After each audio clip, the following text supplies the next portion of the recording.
نحمده ونستعينه ونستغفره ونؤمن به ونتوكل عليه ونعوذ بالله من شرور أنفسنا ومن سيئات أعمالنا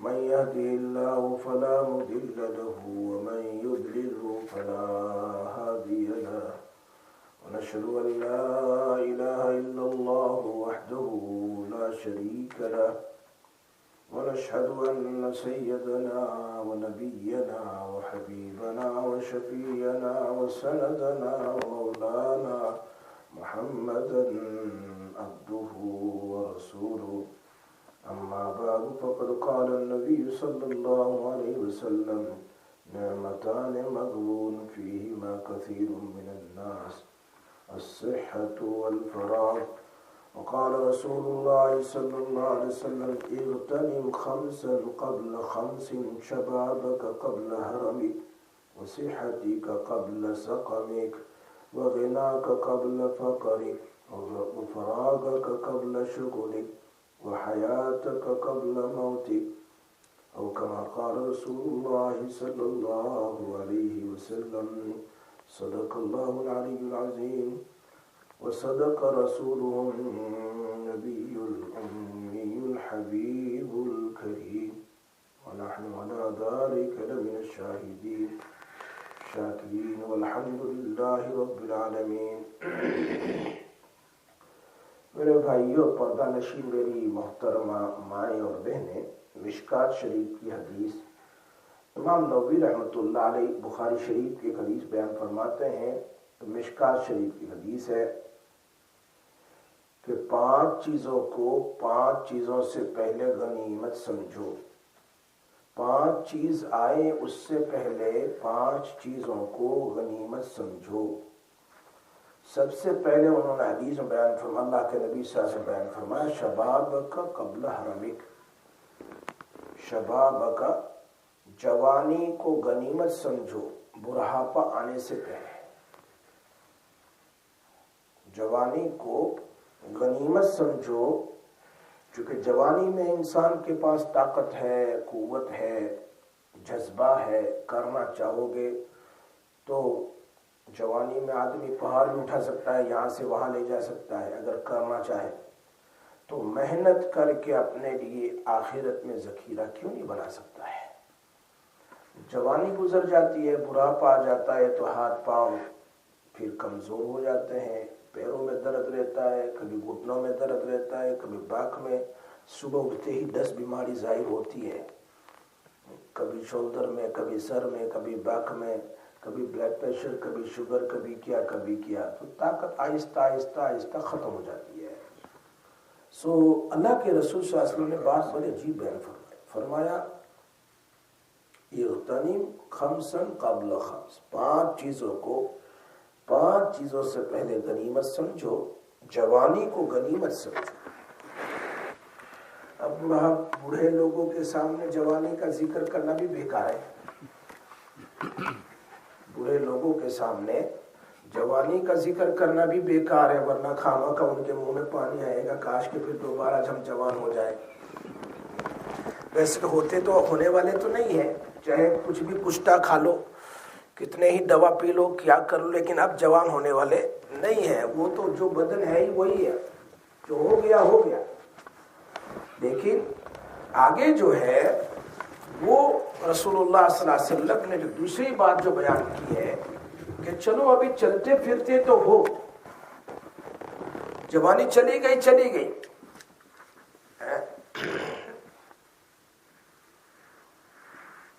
لیکن دوسرا ایک کام ہے، وہ ہے رسول پاک صلی اللہ علیہ وسلم نے بیان فرمایا، وہ ہے صحتک قبل سقمک. بیماری سے پہلے اپنی صحت کی قدر کر لو. چلو تھوڑا سا چلتے پھرتے ہیں، وہ بیماری نہیں کہ آدمی بستر میں چلا گیا، سٹروک ہو گیا، یا پھر ڈسیبل ہو گیا، یا اور کوئی چیزیں. بہت ساری بیماریاں ہیں جس سے انسان چلنے پھرنے ہر چیز سے محتاج ہو جاتا ہے. اس کے آنے سے پہلے تم چل سکتے ہو، بول سکتے ہو، سب کچھ کر سکتے ہیں، تو اس کی تو انسان کو قدر کر لینی چاہیے۔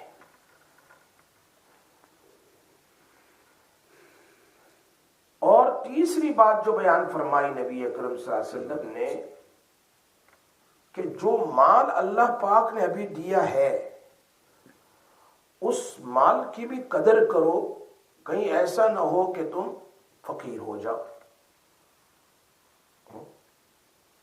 آج ہی ایک آدمی کا فون آیا، ساری فیکٹریاں تھی اس کے پاس، ملینر تھا، لیکن اس نے مجھے بتایا کہ مفتی صاحب میں کیا کروں، سب ختم ہو گیا، میں ایسا ہو گیا جیسے میں زکات لوں، اتنا قرض دار، سب کچھ ختم ہو گیا، مجھے بیچنے پر مجبور کر دیا میرے قرض، سب کچھ میں نے، اب ایسا ہے کہ میرے پاس صبح یا شام کا کھانا تک نہیں ہے۔ یہ اللہ کے نبی نے بیان فرمایا، جب تمہارے پاس مال ہو تو قدر کر لو، اس مال کو اللہ کے راستے میں لگاؤ، جس کو کہتے ہیں انویسٹ آف ہیئر آفٹر کر لو، آخرت کے لیے ذخیرہ کر لو، اب نہ ادھر اپنا رہا نہ اولاد کا رہا۔ اگر کچھ اس حالت میں اپنے مال میں سے کچھ نہ کچھ اللہ کے راستے میں دیتا رہتا، میں نے کبھی نہیں دیکھا کہ جو آدمی اللہ کے راستے میں خرچ کرتا ہو خوش دلی کے ساتھ، ثواب کی نیت کے ساتھ، وہ کبھی فقیر ہوا ہو، کبھی نہیں دیکھا۔ ہزاروں واقعات میں نے دیکھے، بلکہ غریب تھا مالدار ہو گیا، ملینر ہو گیا، دیکھا۔ میں جانتا ہوں کہ میرے جیب سے 5 پاؤنڈ 10 پاؤنڈ نکالنا میرے لیے 50 پاؤنڈ نکالنا بہت مشکل ہے، چونکہ مال سے محبت ہے، لیکن اس مال کے بجائے تم سوچتے کہ مجھے میرے اللہ اور رسول سے محبت ہے، اس کا دیا ہوا ہے، لاؤ میں میرے 500 پاؤنڈ میں سے 10 پاؤنڈ 20 پاؤنڈ اللہ تجھے دے دوں، وہ مال کہیں نہیں گیا، وہ ہزاروں میں لے کر آتا ہے، ہزاروں میں لے کر آتا۔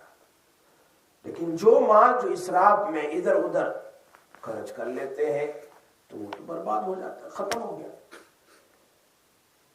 نہ کبھی بیوی کو پیسے دیے، نہ کبھی بچوں کو دیے، نہ کبھی گھر کا ہوا نہ باہر کا، نہ خود کھایا، جمع کر کر کے کیا کرے گا، کیا کرے گا، کون کھائے گا اس کو، اپنے لیے تو کچھ جمع نہیں کیا۔ رسول پاک صلی اللہ علیہ وسلم نے فرمایا جو کھایا وہ ختم ہو گیا، جو کھایا، جو باقی رہا وہ تیرا نہیں، وہ تو کسی اور کا ہے، جمع کرتا رہا وہ تو مر گیا۔ اب وہ تو دیکھو سب کھا رہے ہیں اور کوئی قبرستان میں تمہاری قبر پر آ بھی نہیں رہا، کوئی نہیں آ رہا۔ دیکھیے ہم نے کتنے واقعات دیکھے ایسے۔ اور تیسرا جو قرآن میں ہے وَمَا تُقَدِّمُوا لِأَنفُسِكُم مِّن خَيْرٍ تَجِدُوهُ عِندَ اللَّهِ، ایک صحابی کہہ رہے تھے میرا دل بہت سخت ہے، یعنی ہارڈ ہارٹڈ ہے، کیا کروں؟ اللہ کے نبی صلی اللہ علیہ وسلم مال ہے کہاں، خرچ کرو، اس لیے کہ تم خرچ کرو گے اللہ کے لیے، تمہیں فکر ہوگی کہ میں اللہ کے پاس کب جاؤں کہ مجھے میرا مال ملے، مال سے محبت ہے تمہیں، اس کا یہی راستہ ہے کہ تمہیں موت یاد آئے گی، دل نرم ہو جائے گا۔ میری بات الگ الگ انداز ہے، رسول پاک صلی اللہ علیہ وسلم سے کہا تمہارا دل بہت سخت ہے، ایسا کرو یتیم کے سر پر ہاتھ رکھو، دل نرم ہوگا۔ کسی سے کہا جاؤ قبرستان جایا کرو، دل نرم ہوگا، موت یاد آئے گی کہ اس کا باپ مر گیا، یتیم بچہ ہے۔ یا پھر اپنے مال کو اللہ کے راستے میں خرچ کرو آخرت کے لیے، تو پھر آخرت میں جانا تمہارے لیے آسان ہو جائے گا، یاد کرے گا موت کو۔ ورنہ تو پھر جو کھایا ختم ہو گیا، جو پہنا بوسیدہ ہو گیا۔ پہنے ہوئے کپڑے کہاں ہیں ہمیں پتا ہے، 5 سال پہلے کپڑے پہنے تھے وہ کہاں ہیں، 6 مہینے پہلے پہنے تھے وہ کہاں ہیں، 1 سال پہلے وہ کہاں ہے، ختم ختم ختم۔ ایک بچپن میں تھے بچپن کے کپڑے ختم، جوان ہوئے جوان کے کپڑے ختم ہو گئے، بڑھاپے کے کپڑے، یہاں تک کہ آدمی مر جائے گا تو اس کے کپڑے غریبوں کو دے دیے جائیں گے، اس نے تو دیا نہیں تو زبردستی دیں گے۔ یہ مولوی پاپا نا کپڑا کون پہنے گا، ابا کے کپڑے کون پہنیں گے؟ وہ تو کسی غریبوں کو دینا پڑے گا، وہ تو زبردستی بھی دینا پڑے گا. پہنے گا کون اس کو؟ جو پہن لے، جو نہ پہنے تو دے دیں گے غریب کو. اصل چیز ہے. اور جو جمع کیا، نہ کسی کو ایک پیسہ دیا، نہ کسی عالم کو، نہ کسی حافظ کو، نہ کسی شیخ کو، نہ کسی غریب کو، نہ کسی یتیم کو، نہ کسی فقیر کو، کسی کو نہیں دیا، کچھ نہیں دیا، جیسے جانتے ہی نہیں ہے. تو پھر اس کے لیے تو ہے کہ وہ تمہارا مال اب نہیں رہا، وہ تو چلا گیا تمہارے وارثوں کے پاس. جیسے میں نے پہلے بھی کہا تھا کہ لیڈز میں ابھی باپ موچری میں ہے، دفن نہیں کیا، اور 2-3 بھائی آپس میں لڑ رہے ہیں اس کے مال کے لیے. کون ہے؟ کیا کرے؟ وہ تو باپ کی روح نکل رہی ہو، بول نہیں سکتا کہ خزانے کی چابی کہاں رکھ دی، تو اس کے لیے بھی تعویذ مانگتے ہیں کہ کچھ تعویذ دے دو کہ بول لے کہ چابی کہاں رکھی ہے، پیسوں کی چابی کہاں رکھی ہے. کوئی نہیں پوچھتا کہ میرے باپ کو کیا ہو رہا ہے. جیسے میں نے واقعہ یزید رقاشی رحمت اللہ علیہ کا سنایا تھا، بہت بڑے محقق تھے. فرماتے ہیں میرے ایک دوست کی موت ہو رہی تھی، تو میں گیا، چلو بھائی سکرات ہے پہنچ جاؤں. ابھی سکرات کا عالم چلنے والا ہی تھا کہ حضرت کہہ رہے میں اس کے گھر پہنچ گیا، چلو کچھ یاسین شریف پڑھ لوں، کچھ ذکر کر لوں، کچھ کر لوں تاکہ روح آسانی سے نکل جائے. وہ جا کے بیٹھ گیا. اس نے آنکھ کھولی اور کہا مجھے بٹھاؤ. سویا ہوا تھا نا، کیا کہا؟ مجھے بٹھاؤ، پیچھے پیلو رکھ کر بٹھاؤ. آخری وقت قریب بیماری تھا، بٹھایا گیا. یزید خود لکھتے ہیں، یزید رقاشی رحمت اللہ علیہ، بہت بڑے عالم.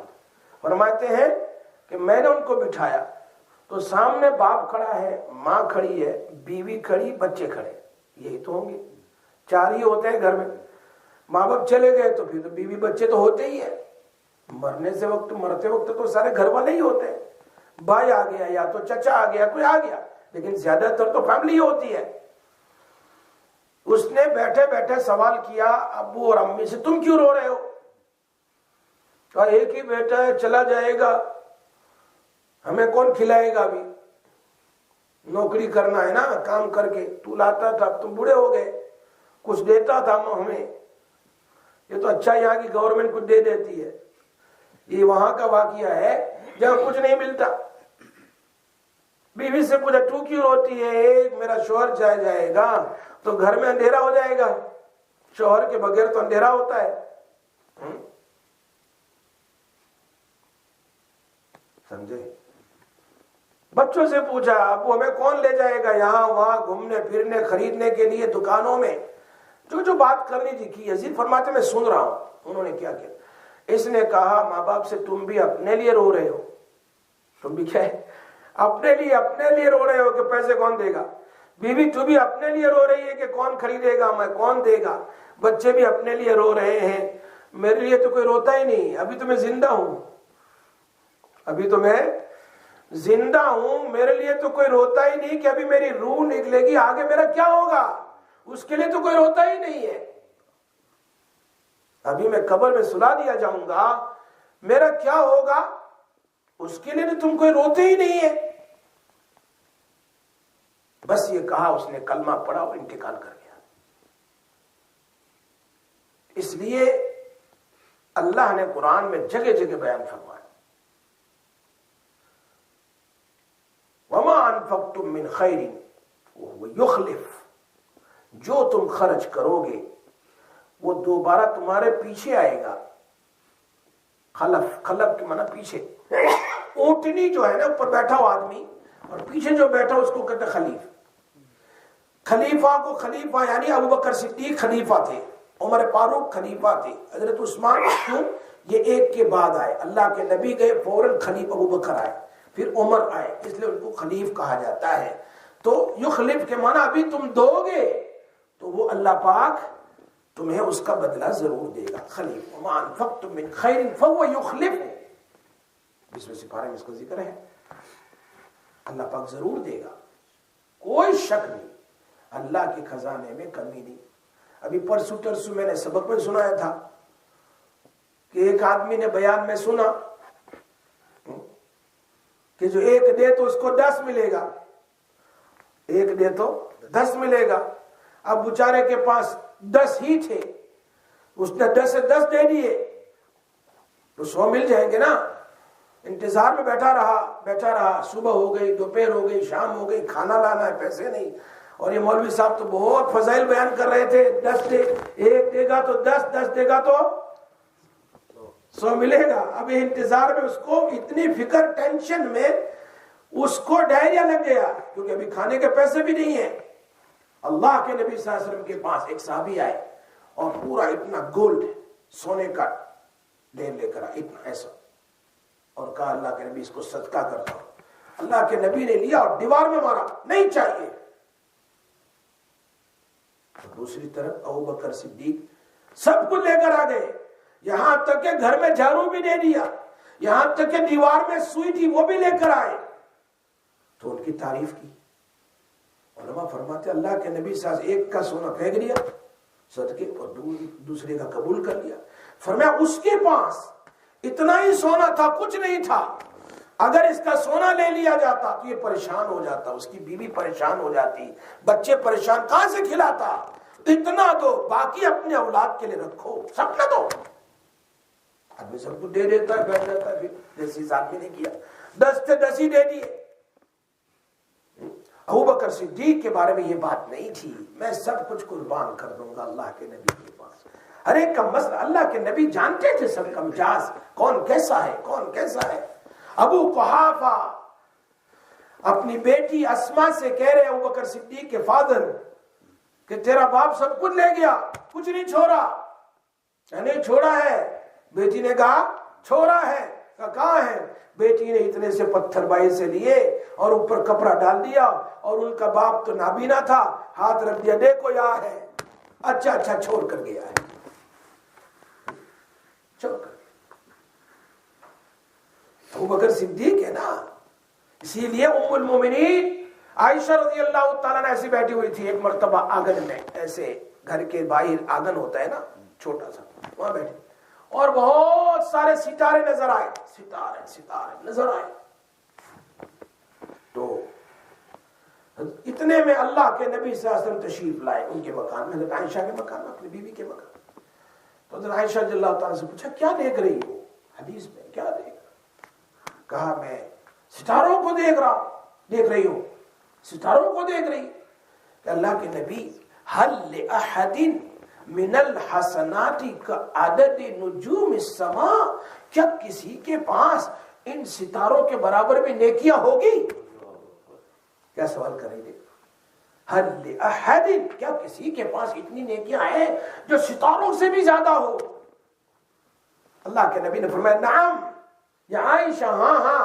کہا کون؟ من ہم؟ فرمایا عمر۔ یہ فرمایا عمر رضی اللہ تعالیٰ، ان کی نیکیاں ستاروں سے زیادہ ہے، حدیث کے الفاظ۔ سو فوراً پلٹ کر حضرت عائشہ رضی اللہ تعالی عنہا نے سوال کیا این الحسنات لابی بکر، کہاں میرے ابو بکر کی نیکیاں کدھر گئی؟ پھر جبکہ ستاروں سے زیادہ ان کی ہے، تو میرے والد صاحب فادر ابو بکر صدیق کی نیکیاں کدھر گئی؟ وہ کہاں ہے؟ تو نبی اکرم صلی اللہ علیہ وسلم فرمایا تو تیرے ابا کی نیکیوں کو ستاروں کے برابر قرار دیتی ہے؟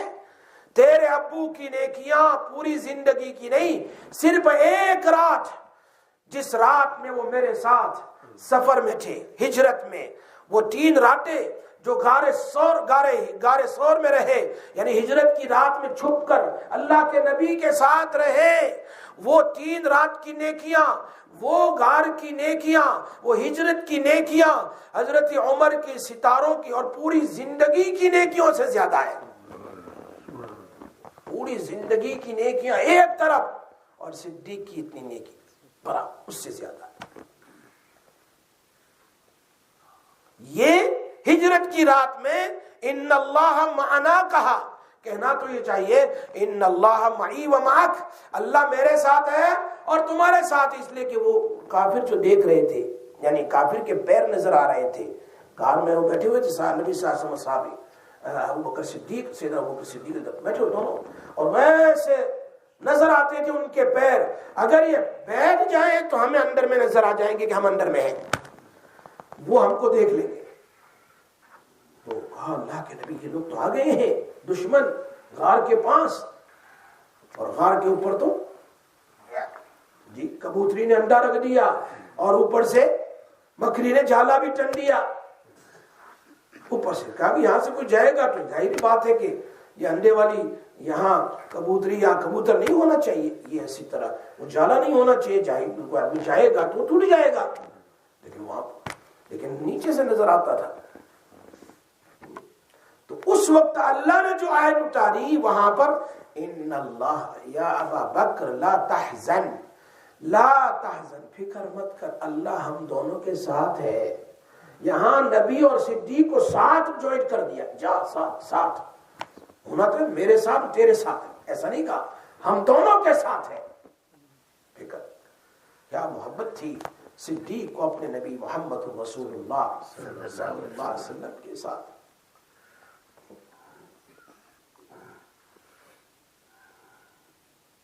اللہ پاک نے صحابہ کرام کے درجات بھی رکھے، جیسے انبیاء علیہ السلام کے درجات ہیں، جیسے تیسرے زبان تلک الرسل فضلنا بعضهم علی بعض، صحابہ کرام کی بھی درجات ہیں، سب سے زیادہ صدیق اکبر۔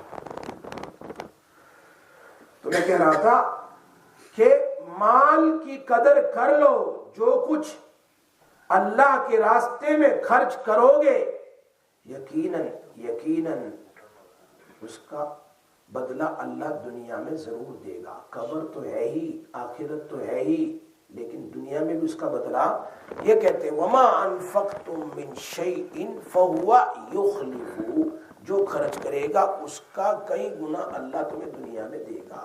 اللہ کو بھی چین نہیں آتا جب تک نہ دے دے۔ وما تقدموا لانفسکم من خیر تجدوہ عند اللہ، تو ہے ہی، اللہ کے پاس تو ملے گا۔ تو اللہ کے نبی صلی اللہ علیہ وسلم تیسری بات یہ بیان فرمائی، پہلی بات جوانی کی قدر کر لو بڑھاپے آنے سے پہلے، اور دوسری بات یہاں بیان فرمائی کہ صحت تندرستی کی قدر کر لو بیماری آنے سے پہلے۔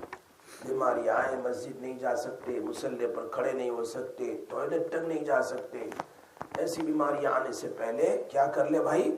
صحت اور تندرستی کی قدر کر لے، جتنا ذکر اللہ، جتنا بیٹھ کر قرآن، نماز، عبادت، چاست وغیرہ پڑھنا چاہے پڑھ سکتے۔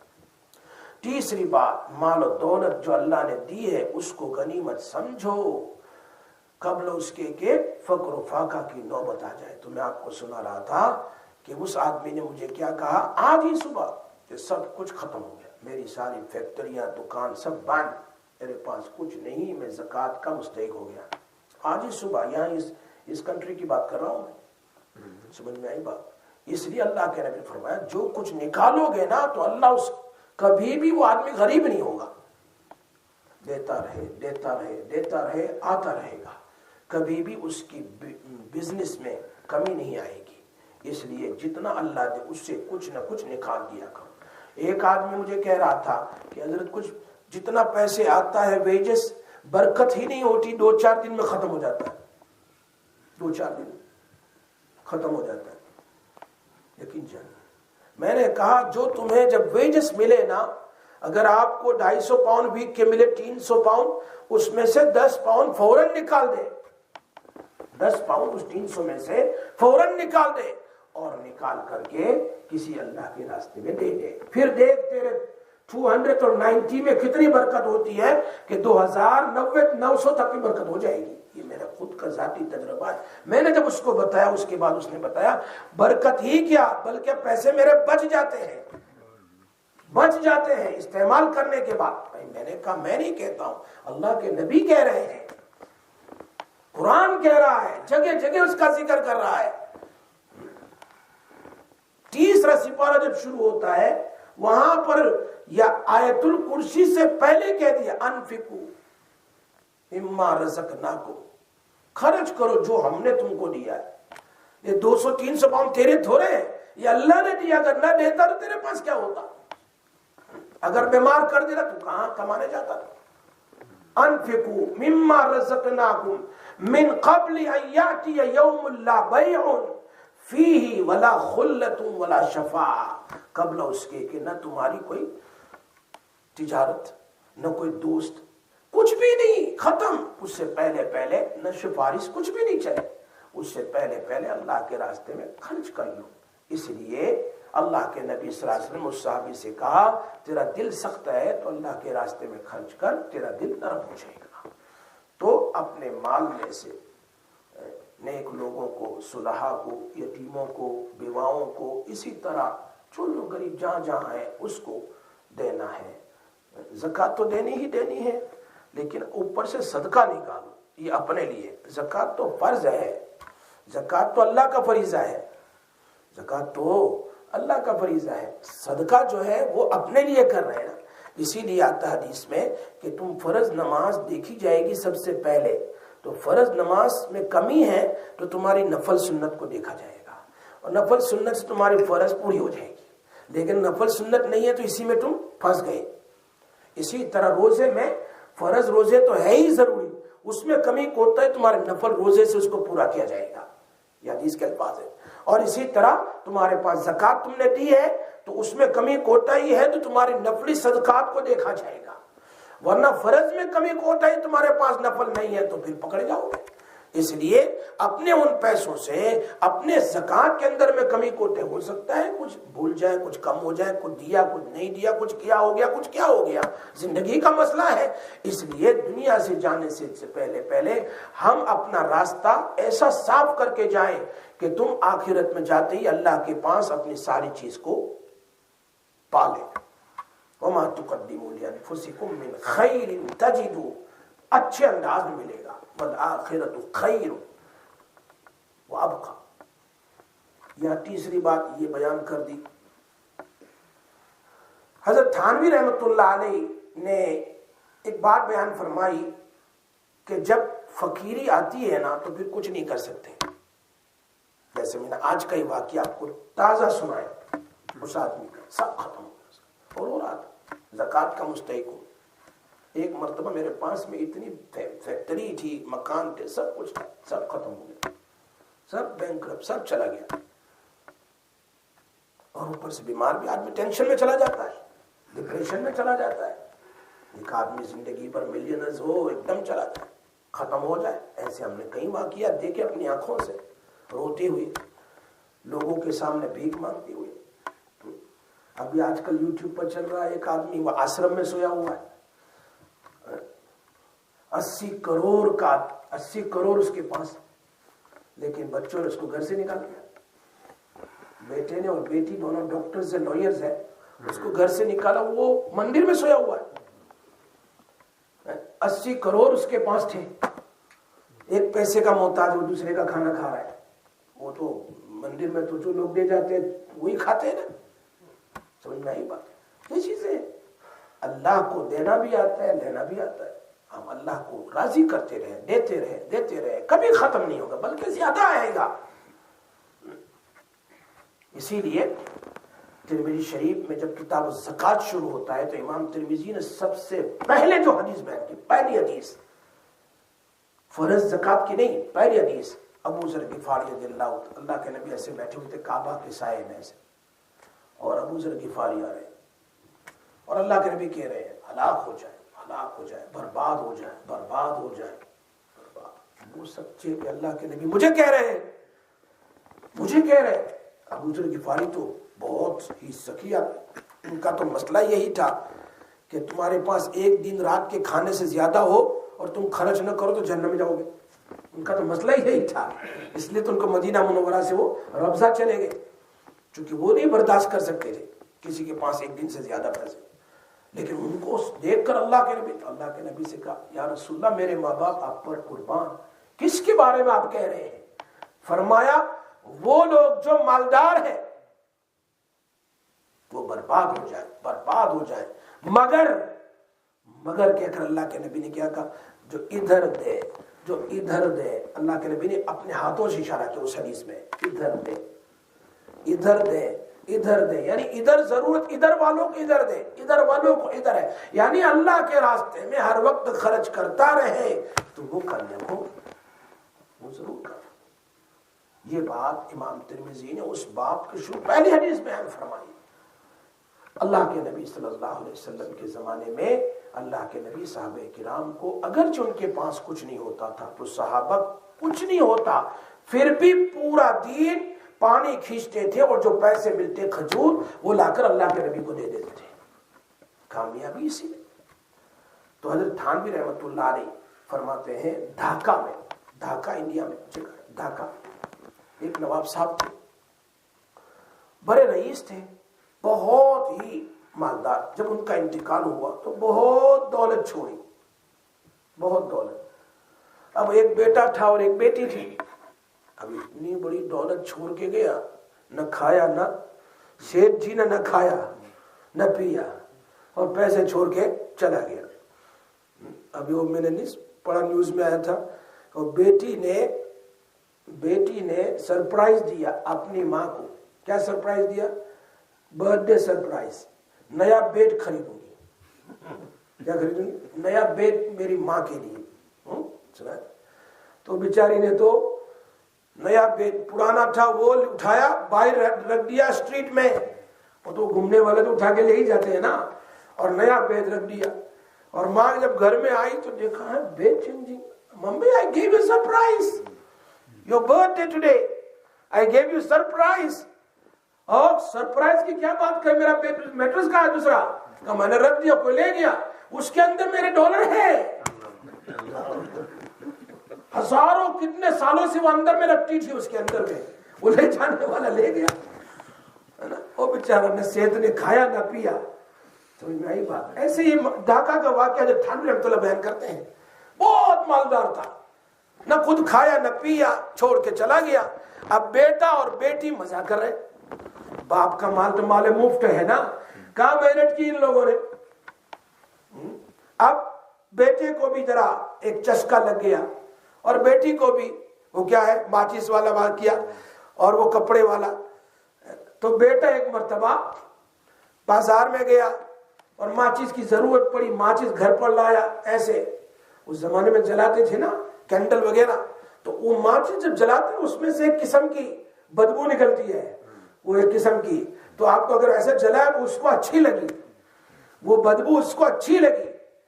یہ حضرت صحیح واقعہ حضرت بیان فرما رہے ہیں، فرمایا اس نے اب اس کو وہ اچھی لگی تو اس نے ابھی اس کے دھندا یہی ہو گیا، ماچسوں کا باکس کے بہت زیادہ لاتا تھا، اور صبح سے شام یہی کام کرتا تھا، جلاتا تھا سونگتا تھا ڈالتا، جلاتا تھا سونگتا تھا ڈالتا تھا۔ جیسے کسی کو ڈرگز والے کو کیسی وہ جو نشے کی یہ لگ جاتی ہے، جلاتا تھا۔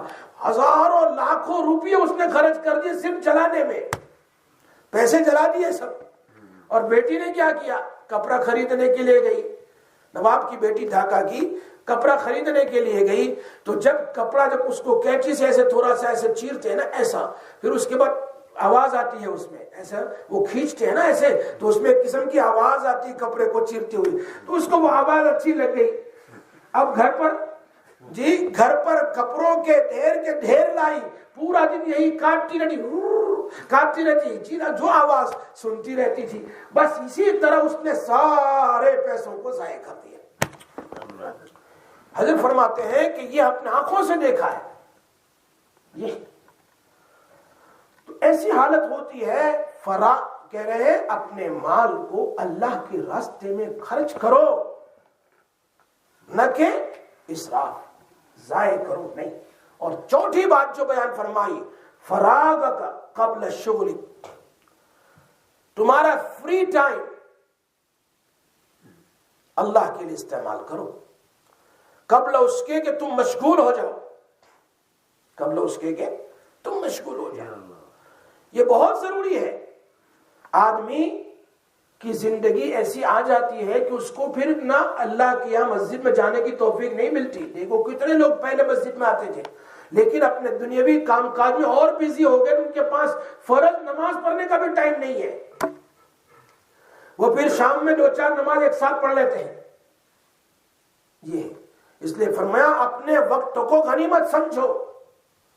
اور ساتھ ساتھ میں فرمایا وہ حیاتو کا قبل موتک، تمہاری زندگی کی قدر کر لو موت آنے سے پہلے. موت اچانک آ جائے گی، پھر کچھ کرنا چاہو تو نہیں کر سکتے ہو.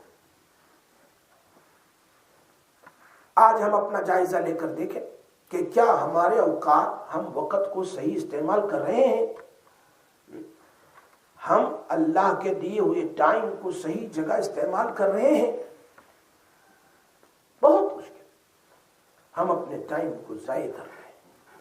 آج سے 50 سال پہلے تصور کرو، اس میں گیس تھا؟ گیس کوکر نہیں تھا.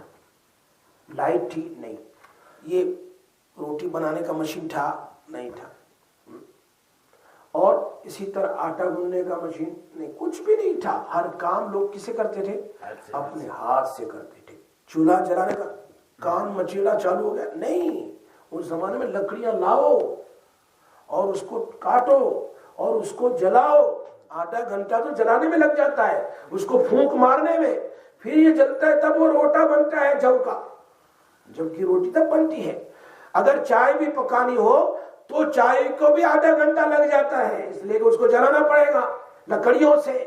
اس وقت یہ صورت نہیں تھی کہ بس یہ جو چولہے کا کان مروڑا چولہا جل گیا، ایسا نہیں تھا. جیسے آج ہے اس کا کان مروڑا کہ پھر فوراً آگ نکل گئی، یہ نہیں تھا. یہ آدھا گھنٹہ تمہارا بچ گیا. اب سوال ہوتا ہے بچ گیا وہ آدھا گھنٹہ کدھر گیا؟ وہ آدھا گھنٹہ کدھر گیا؟ پہلے خواتین خود چکی میں آٹا پیسا کرتی تھی.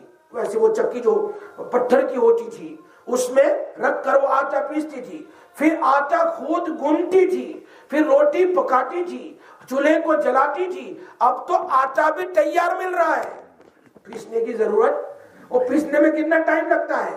اب تو آٹا بھی جاؤ بھائی ٹیسکو میٹ لے آؤ، فلاں میٹ لے آؤ، فلاں میٹ لے آؤ، 10 کلو لے آؤ، 15 کلو، 20 کلو.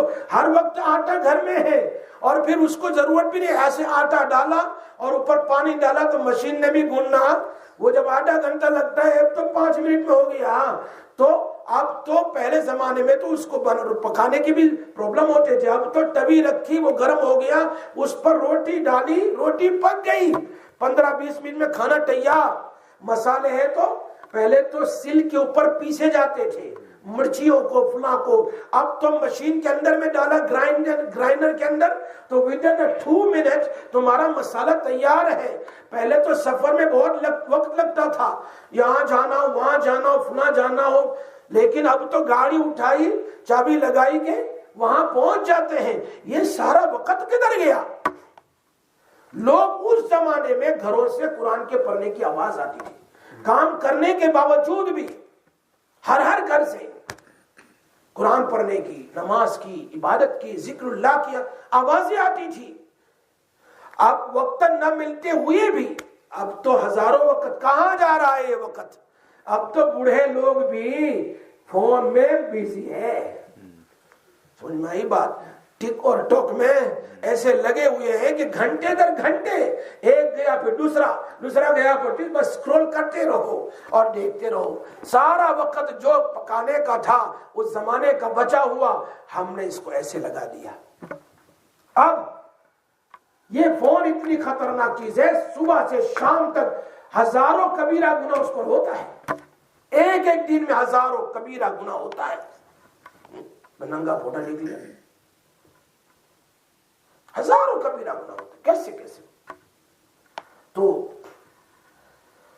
یہ ہمیں اپنے زندگی کا، اس کو ہم کہتے ہیں ام الامراض.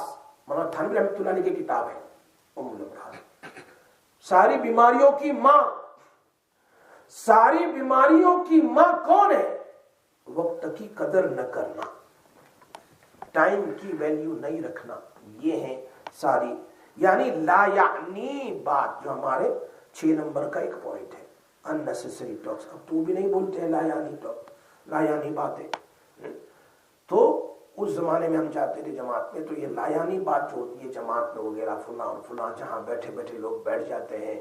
ایسے بھی لوگ نماز کے بعد کبھی نماز سے پہلے بیٹھ جاتے ہیں اور باتیں کرتے رہتے. فرمایا لا یعنی بات جس میں نہ تمہارا دنیا کا فائدہ، نہ تمہارا قبر کا فائدہ، نہ آخرت کا فائدہ، کہیں کا فائدہ نہیں ہوتا ہے.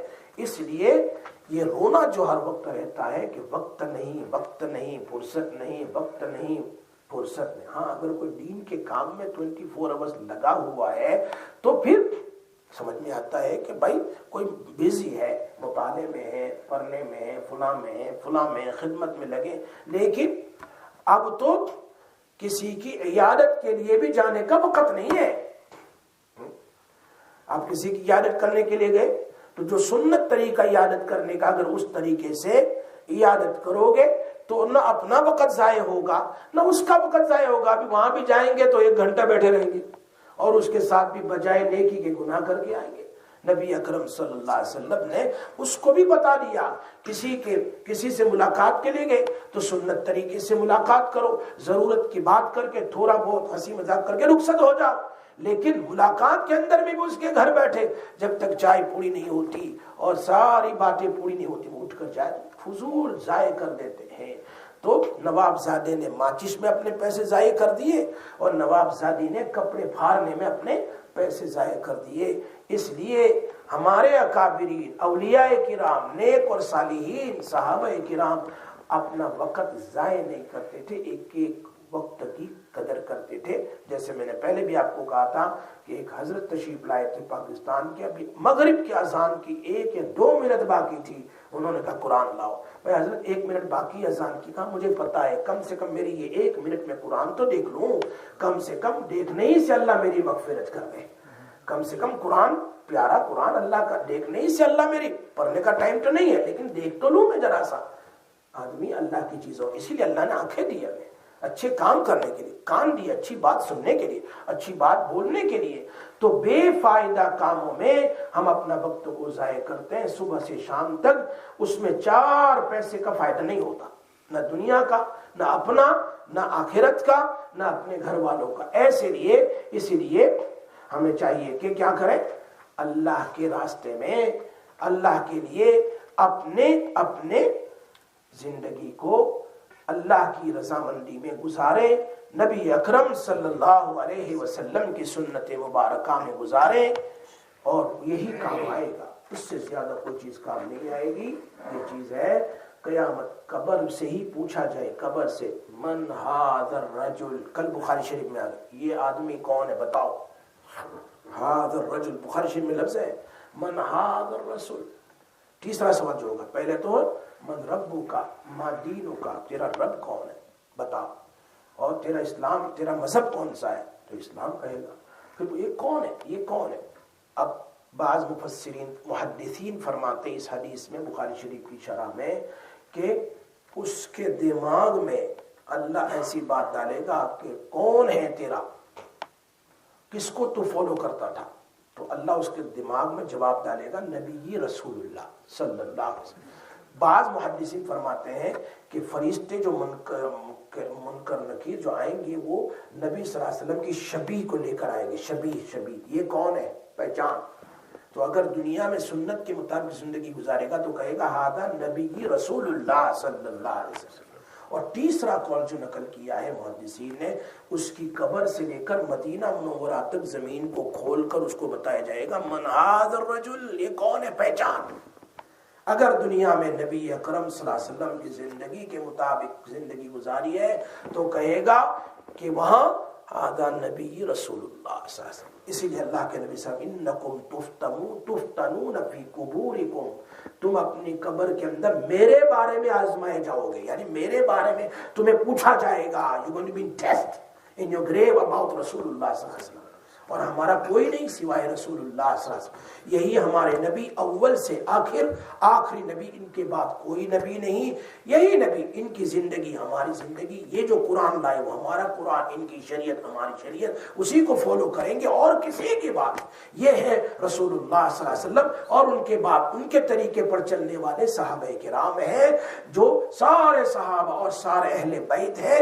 یہ دونوں گویا 2 آنکھ ہیں.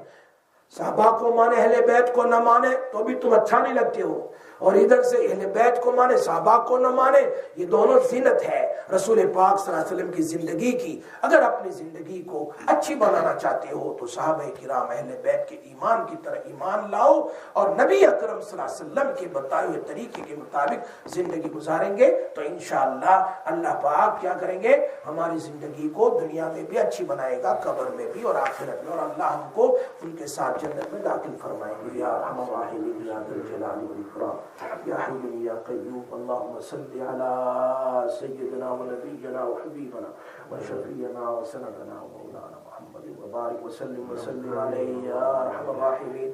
اللہ ہمارے گناہوں کو معاف فرما، اللہ ہمارے گناہوں کو معاف فرما، اللہ ہمارے گناہوں کو معاف فرما، ہمارے ماں باپ کی مغفرت فرما، ہمارے بیوی بچوں کی مغفرت فرما، ہمارے اہل و عیال کی مغفرت فرما، بھائی بہن اقارب رشتہ داروں کی مغفرت فرما، اللہ امت کی مغفرت فرما، امت کی مغفرت فرما، امت میں زندہ لوگوں کی مغفرت فرما، مردہ لوگوں کی مغفرت فرما، مرحومین مرحومات کی مغفرت فرما۔